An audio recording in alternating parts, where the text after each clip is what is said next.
fatty acids, and the endocannabinoid system. Fatty acids play a crucial role in the endocannabinoid system, ECS, a complex network of receptors and signaling molecules involved in various physiological processes. Key roles of fatty acids in the ECS. 1. Precursor synthesis. Arachidonic acid is a polyunsaturated fatty acid that serves as a precursor for the endocannabinoid anandamide. DHA, docosahexaenoic acid, and EPA, icosapentaenoic acid, are omega-3 fatty acids that can also contribute to the synthesis of endocannabinoids. 2. Modulation of endocannabinoid levels. Dietary fatty acids can influence the levels of endocannabinoids in the body. For example, diets rich in omega-3 fatty acids have been associated with increased levels of anandamide. 3. Regulation of endocannabinoid receptors. Fatty acids can interact with the cannabinoid receptors CB1 and CB2, which are key components of the ECS. This interaction can influence the signaling pathways associated with these receptors. 4. Impact on endocannabinoid degradation. Fatty acids can affect the enzymes that break down endocannabinoids, thereby influencing their half-life and overall levels in the body. Implications for health. Neuroinflammation. Fatty acids can modulate the ECS's role in neuroinflammation, which is implicated in various neurological disorders. Pain. The ECS plays a significant role in pain management, and fatty acids can influence its function. Mood disorders. The ECS is involved in mood regulation, and fatty acids may play a role in the development and treatment of mood disorders. Metabolic health. The ECS is linked to metabolic processes, and fatty acids can influence its role in regulating appetite, energy expenditure, and insulin sensitivity. In conclusion, fatty acids are essential components of the ECS and can significantly influence its functions. Understanding these interactions can provide insights into potential therapeutic strategies for various health conditions. Pentadicyllic acid and the endocannabinoid system. Pentadicyllic acid is a saturated fatty acid with 15 carbon atoms. While less commonly studied in the context of the endocannabinoid system, ECS, compared to other fatty acids like arachidonic acid, it's still worth considering due to its potential interactions. Potential effects of pentadicyllic acid on the ECS. 1. Indirect influence.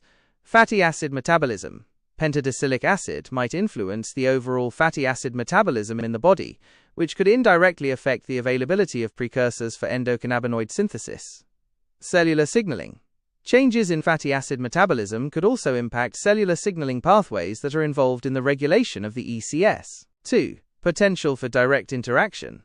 Lipid signaling. While direct interactions between pentadicyllic acid and ECS components haven't been extensively studied, it's possible that it could participate in lipid signaling pathways that influence the ECS. Areas for further research. Impact on endocannabinoid synthesis. Investigating whether pentadicyllic acid influences the synthesis of endocannabinoids like anandamide and 2-AG. Modulation of endocannabinoid receptors. Exploring if pentadicyllic acid can interact with cannabinoid receptors CB1 and CB2, potentially affecting their signaling. Role in ECS-related processes. Examining the potential involvement of pentadicyllic acid in ECS-mediated processes such as pain, inflammation, and appetite regulation. In conclusion, while pentadicyllic acid's specific effects on the ECS are still under investigation, its potential role in fatty acid metabolism and cellular signaling suggests that it could indirectly influence the functioning of this important system. Further research is needed to fully understand its interactions and potential implications for health. Pentadecanoyl carnitine and the endocannabinoid system. Pentadecanoyl carnitine is a fatty acid derivative that plays a crucial role in the transport of fatty acids into mitochondria for energy production. While its direct interactions with the endocannabinoid system, ECS, haven't been extensively studied, it can indirectly influence the ECS through several mechanisms. 1. Mitochondrial function. Energy production. Pentadecanoyl carnitine is essential for the transport of fatty acids into mitochondria, where they are broken down to produce ATP, the cell's energy currency. ECS energy requirements. The ECS is an energy-intensive system, and disruptions in mitochondrial function can impact its activity. 2. Lipid signaling. Fatty acid metabolism. By influencing fatty acid metabolism, pentadecanoyl carnitine can indirectly affect the availability of precursors for endocannabinoid synthesis. Lipid signaling pathways. Changes in lipid metabolism can also impact lipid signaling pathways that are involved in the regulation of the ECS. 3. Cellular stress. Mitochondrial dysfunction. Disruptions in mitochondrial function can lead to cellular stress, which can influence the ECS. For example, oxidative stress can impact the levels and activity of endocannabinoids. Areas for further research. Indirect effects on ECS. Investigating how changes in mitochondrial function and lipid metabolism due to pentadecanoyl carnitine can influence the ECS. Potential interactions with endocannabinoid receptors. Exploring whether pentadecanoyl carnitine or its metabolites can interact with cannabinoid receptors CB1 and CB2. Role in ECS-related diseases. Examining the potential involvement of pentadecanoyl carnitine in ECS-related diseases, such as neurodegenerative disorders and metabolic conditions. In conclusion, while pentadecanoyl carnitine's direct interactions with the ECS are not well established, its crucial role in mitochondrial function and lipid metabolism suggests that it could indirectly influence the ECS. Further research is needed to fully understand its potential impact on the system and its implications for health. Deficiency symptoms of pentadecyllic acid. A complex picture. Pentadecyllic acid is a relatively uncommon fatty acid, and specific deficiency symptoms are not well defined. However, given its role in fatty acid metabolism and potential involvement in cellular processes, a deficiency could theoretically lead to some general health issues. Possible indirect effects of a pentadecyllic acid deficiency might include metabolic disturbances. Since it's involved in fatty acid metabolism, a deficiency could potentially disrupt energy production or other metabolic processes. Cellular dysfunction. A lack of pentadecyllic acid could impact cellular functions that rely on fatty acid metabolism, such as membrane integrity or signaling pathways. Indirect effects on other systems.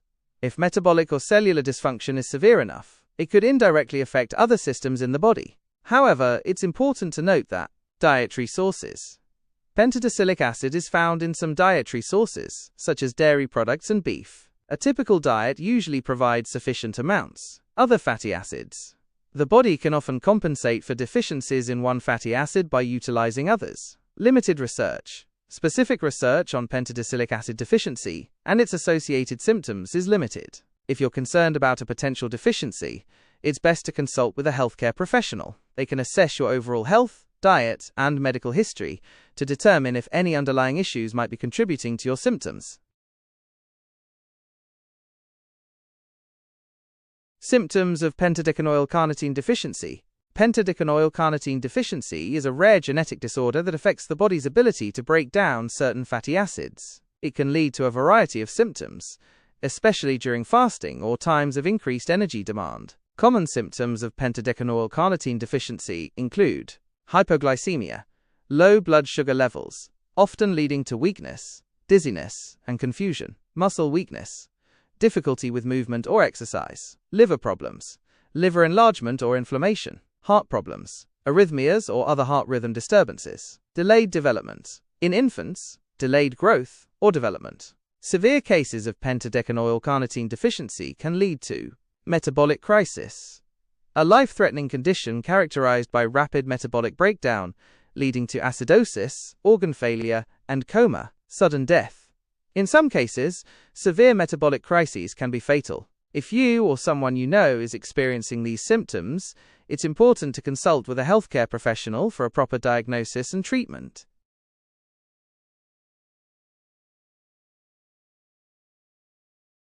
Yes, it's possible to develop a fatty acid deficiency, particularly omega-3 fatty acids, by avoiding saturated fats and following a vegetarian or vegan diet. While saturated fats are often associated with negative health consequences, they do provide essential nutrients, including vitamin D, found in fatty fish and fortified dairy products, vitamin A, found in liver and dairy products, omega-3 fatty acids, found in fatty fish, flax seeds, chia seeds, and walnuts. Vegetarians and vegans may struggle to obtain enough omega-3 fatty acids from their diet. These fatty acids are crucial for brain, heart, and eye health. To avoid a deficiency, vegetarians and vegans should consume plant-based sources of omega-3 fatty acids, flax seeds, chia seeds, and walnuts. Take a high-quality omega-3 supplement. Look for supplements that contain both EPA and DHA. Consider fortified foods. Some plant-based milk alternatives and fortified cereals contain added omega-3 fatty acids. It's essential to consult with a healthcare professional or registered dietitian to ensure you're meeting your nutritional needs and avoiding deficiencies. They can provide personalized advice based on your dietary habits and health goals. Symptoms of C15 fatty acid deficiency. A limited understanding. C15 fatty acids are less common than other fatty acids, and specific deficiency symptoms are not well defined. However, given their role in fatty acid metabolism and potential involvement in cellular processes, a deficiency could theoretically lead to some general health issues. Possible indirect effects of a C15 fatty acid deficiency might include metabolic disturbances. Since it's involved in fatty acid metabolism, a deficiency could potentially disrupt energy production or other metabolic processes. Cellular dysfunction. A lack of C15 fatty acid could impact cellular functions that rely on fatty acid metabolism, such as membrane integrity or signaling pathways. Indirect effects on other systems. If metabolic or cellular dysfunction is severe enough, it could indirectly affect other systems in the body. However, it's important to note that dietary sources. C15 fatty acids are found in some dietary sources, but they are not as abundant as other fatty acids. Other fatty acids. The body can often compensate for deficiencies in one fatty acid by utilizing others. Limited research. Specific research on C15 fatty acid deficiency and its associated symptoms is limited. If you're concerned about a potential deficiency, it's best to consult with a healthcare professional. They can assess your overall health, diet, and medical history to determine if any underlying issues might be contributing to your symptoms. Remember that it's often more likely to experience symptoms associated with deficiencies in more common fatty acids, such as omega-3 or omega-6 fatty acids. Deep dive into C15 fatty acid elongation. A look at the provided research. Nature Metabolism. The article you linked. Distinct contributions of hepatic and intestinal C15 to 0 elongation to plasma acyl carnitines and metabolic regulation by Kim et al. 2020 delves into the fascinating world of C15 fatty acid metabolism.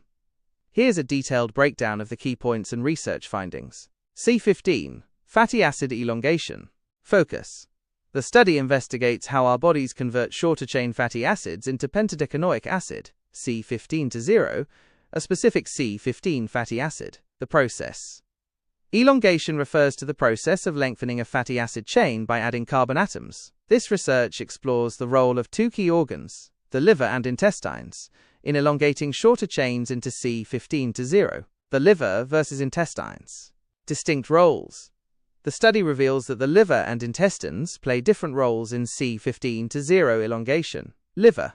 Primarily responsible for elongating medium-chain fatty acids, around C10-C14, into C15 to 0. Intestines. Mainly contribute to C15 to 0 formation from dietary sources, potentially involving gut microbiota. Metabolic implications. C15 to 0 and regulation.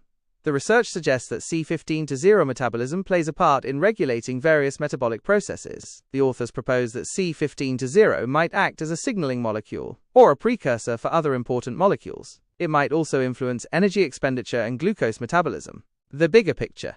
Understanding C15 to 0. This research sheds light on a previously understudied aspect of fatty acid metabolism. By understanding C15 to 0 elongation and its role in the body, scientists can gain valuable insights into overall metabolic regulation. Potential applications. This knowledge could have future implications for developing strategies to manage metabolic disorders like obesity, diabetes, and fatty liver disease. Further exploration. The study opens doors for further investigation into the specific mechanisms by which C15 to 0 influences metabolism. Research on the interaction between gut microbiota and C15 to 0 production in the intestines would also be valuable. Do you have any specific aspects of the research you'd like to explore further? For example, I could delve deeper into the detailed methodology used in the study, the limitations of the research and areas for future exploration, the potential implications for specific metabolic disorders. Just let me know what interests you.